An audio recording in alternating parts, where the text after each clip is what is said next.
Bring up next, coming to the stage, very funny lady. Please give up Miss Jenny Fisher, ladies and gentlemen.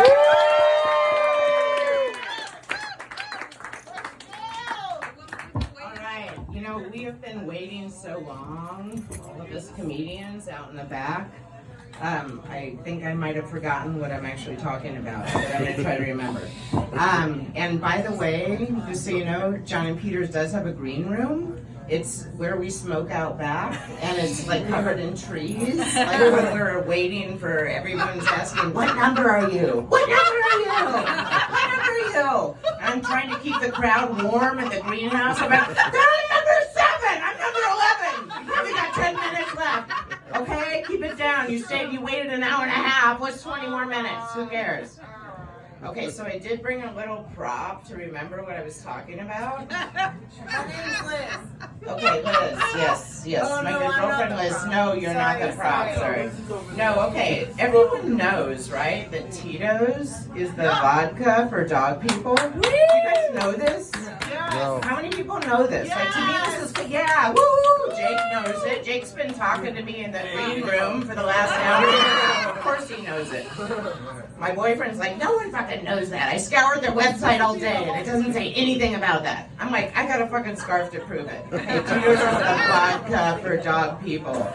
And I think it kind of fits because, you know, we like to be social, we're outgoing, you know, we're kind of like to be part of the pack, hanging out bars. And I don't think it would work with cat people. Because I think cat people, they would want like the top shelf vodka martini, and they would say, leave me the fuck alone. You know, they don't want to have any of that social dog stuff. But what I really wanted to talk to you about tonight, let me get rid of this prop. Woo! Look, you get a free prize. When my bra comes off later, it'll be more. No, but what I really wanted to talk to you about tonight is, because my show is all about dogs. That's why I had to start with the Tito's. Is this trend that I've been seeing, and it's gotten much more extreme after COVID, in the types of breeds of dogs that are out there. You know, I have a big dog, I'm walking her all the time, and so I have a question for you all. Yeah. It's a deep one. Okay, what the fuck is up with all these doodle dogs? You know, like everybody, like, no, every dog has to be a doodle now. It's only like it's the new designer dog. At first it was cute with the golden doodle. It's like, oh, that's a cute name. You know, they're hypoallergenic. They have big ears, like a big dog. They're cute. They've got good dispositions. And then the Labradoodle came along. Like, oh wow, you can get even more choices. They can be tan or black or white or big or small. So the doodles really caught on. But they're getting kind of weird because there's a doodle dog in my neighborhood that's a Burmese mountain doodle. And it doesn't seem right. It's like this big burly dog with this tight, like little pin curl hair. It's like that just seems wrong.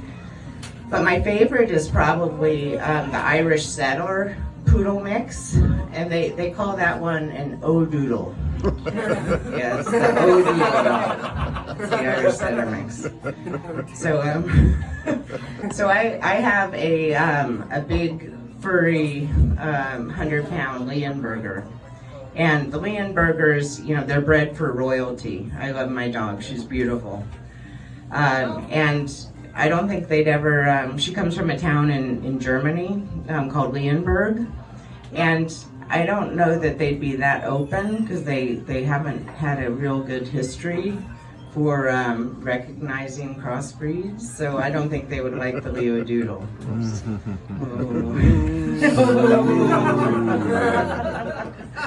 But you know what? You know what? Who deserves a round of applause? Which I know some people here. Those people who have rescued dogs from shelters. Are there some here? I know there's some, like people, my friends. They have hearts of gold.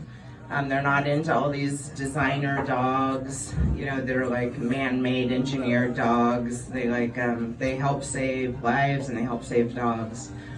And I can always tell, like shelter dogs, you know, often have a lot of issues. when I'm walking my dog and I come up to them, they'll be like, oh, no, don't get near my dog. Like, she's aggressive, or she, isn't social, or she barks a lot. She's a shelter dog.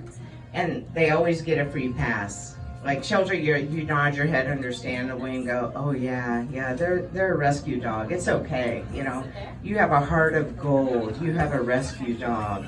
No problem. Meanwhile, I have a purebred, and they're like, why the fuck is that dog jumping? You should have trained that dog. Like, I want some free passes.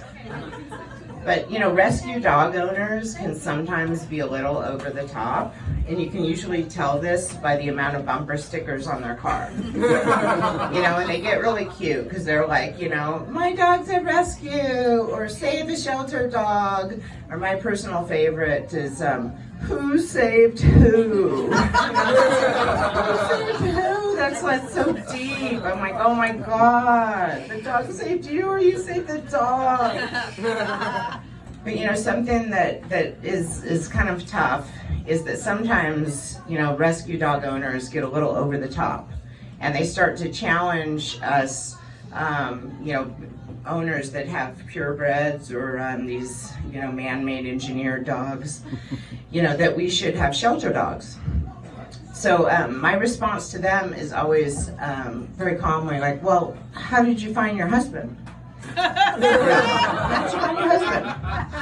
Like, you know what? Because there are a lot of really sad, really nice men behind bars. Okay, they're ready to be released.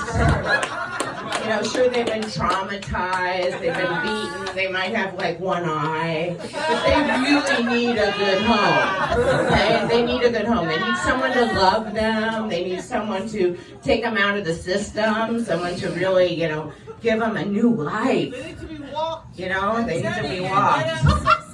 Yeah, and that you're single. Maybe you should be, looking at the prisons. But I think it'd be great, and they could have, they could still have the bumper stickers, right? Because they could say, my husband's a prison rescue. Or they could still use, who saved who? You saved me too. He's such a good man. And the best part of having a prison rescue husband would be you would get a free pass at all social events. Yeah, you would. Just like the dogs get a free pass, right? When they can do whatever, they just want to be how they be. Your husband could be at a party and he's throwing knives or yelling or getting in fights or hiding in the corner. And you're like, oh yeah, he's a prison rescue husband. Yeah, he's been solitary for a lot of years. So yeah, just don't mind him. And they would be like, oh my God, Jenny, you have a heart of gold. Wow. You have a prison rescue husband. That is amazing. Wow. So that's my dog set for the night. So I'm glad that handkerchief reminded me. And yes, vodka, remember Tito's is vodka for dog people. And before I leave, I just want to give a shout out for Mike D'Alto, who runs these wonderful shows. And, for John and Peter's, because there is no better dog-friendly place in town than John and Peter's. Yeah. So thank you guys so much, and have a great night.